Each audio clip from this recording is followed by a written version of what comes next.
All right, John, time to cook. So I thought today we would make something that is gluten-free, dairy-free, and for you, soy-free, and still, you know, nutritious, delicious, doable, nothing fancy, nothing foreign or weird, you know, nothing exotic, and, you know, just show people how easy it is to put together something without a whole lot of effort that meets all of those criteria, and it's nutritious as well. Great. Yeah. All right. So we're gonna make a quinoa-based dish. As you know, quinoa is a gluten-free grain, and it's loaded with protein. So this will take care of the fact this is actually a vegan protein dish. Okay, so a little bit of extra virgin olive oil, and of course some onions and bell peppers, which already smells delicious. Know you like. And maybe you can give that a stir while I get the rest of it going. And so we're just going to allow maybe 30 seconds for this to take on some color and take on some flavor. And then I cheated a little bit because I know... No cheating. Yeah, I do cheat. I cheat all the time. Cheating. Yeah, I do. A little bit of collard greens. I pre-blanched them because collard greens do take a couple of minutes to cook, and I knew we would be a little short on time. So you're going to want to spread those out. Now, if you're starting with raw collard greens in this recipe, you're going to want to either blanch them or allow for enough time for the collards to cook, because unlike spinach or chard, which you could use in this recipe, collards are a little stiffer. But the good thing about collards is they are so high in vitamin K and in, of course, fiber. I love them. Do you? I do love them. It's not a common vegetable, you know. For some of us, I didn't grow up with collard greens. I didn't know anything about it. We started to grow them in our backyard. How nice. Yeah, we do. Yeah, and you know, we have a farm now. I know. I know. Very exciting. nutrifit has a farm, and we are growing collards. Farm to table. And literally, in our case, it's literally for our clients, they're getting things that we grow on the farm and bring in and put in their plates. And collards is one of the easiest things to grow, which is really nice. Great. And I'm going to add a little bit of vegetarian vegetable broth. Now, here would be an instance where we would need to look and see, does this have gluten? So let's... I'm gonna, because I don't have my glasses on. I don't have mine on either.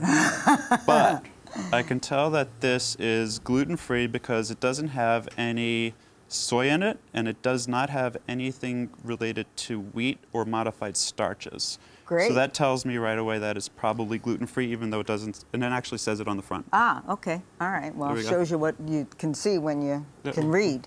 But But, you know, in other times or with other products, you may not be able to see that it is gluten-free on the front. A lot of products still don't have it on there. Right, because it's not, you know, necessarily what people are looking for. Although I think we're going to see more and more things labeled gluten-free that never had gluten to begin with. Right.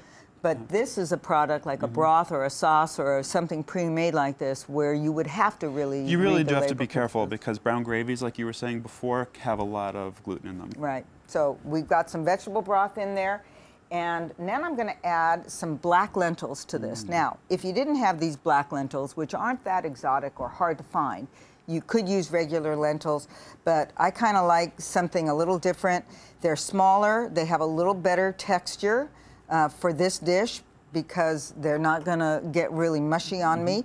And of course, by adding in the lentils, we're adding in fiber, we're adding in folate, and we're adding in a lot a nice crunch, too. Yeah, they're good. I'll add in some of our salt and sugar-free lemon garden blend because I know what's in it. And again, another circumstance where it could be a filler or something added in it that could create a reaction. And if you haven't tried Jackie's spices, they're amazing. Oh, well, that's sweet of you. Thank you. You just earned yourself a bottle to take home. That's why I said it. So give that a stir here while we get the quinoa in there. Now, this is a red quinoa. You don't have to have red quinoa. You don't have to have black quinoa. You don't have to have tri-colored quinoa. You can have just plain old, plain old quinoa. But this is organic, and I like this product because, again, I want something that looks a little unique. I want something that contrasts with the dish and really creates something interesting. So we're going to add in this pre-cooked quinoa. And you know you have to rinse quinoa before you cook it because it has that bitter outer coating. And when you just rinse it in a colander, that outer coating is rinsed off, and then you just put it in a pot with some water, bring it up to a boil. But of course, the recipe for this dish is on emPOWERme.tv. It's also on my health blog, so you don't have to worry about writing it down. Smells delicious. And we're going to top it off with a little bit of Meyer lemon zest and Meyer lemon juice. Now, this is another thing we're trying to grow up at our farm. Meyer lemons, yeah, we have a regular lemon tree, which is prolific.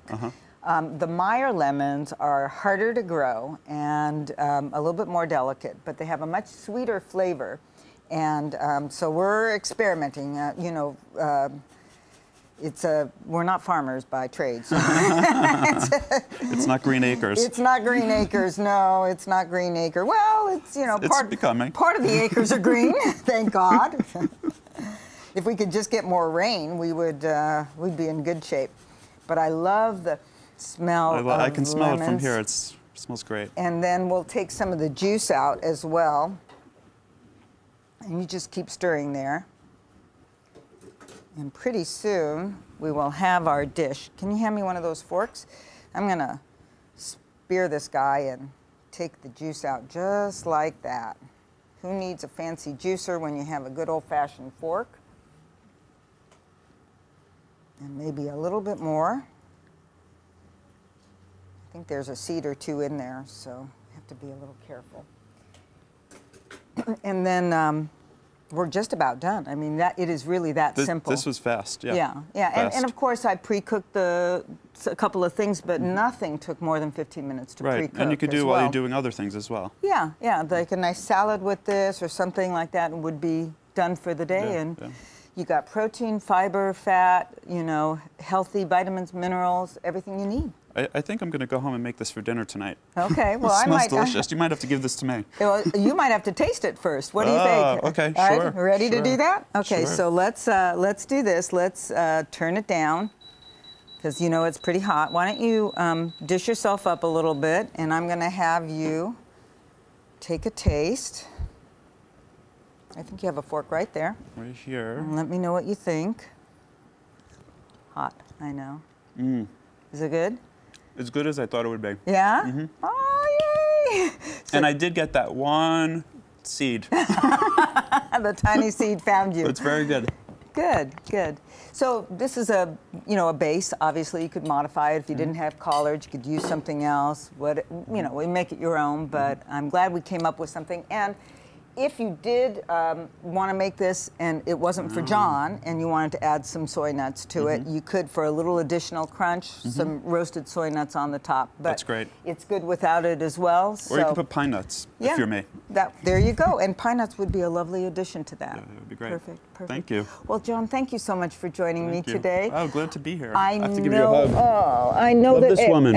I know that everybody wants to stay connected to you personally, and they also will be interested in scribbles. So please tell our audience how they can find you. You can find me at johnvolturo.com, spelled JOHNVOLTURO.com. Thank you. And we'll stay connected. Yes. We'll stay in touch. I would love to do that. And we'll do this again. Yes, let's do it again. All right. Okay, thank you so much. Thanks. For more Food Exposed, check me out on emPOWERme.tv. And until next week, remember, make food your best friend and exercise your companion for life.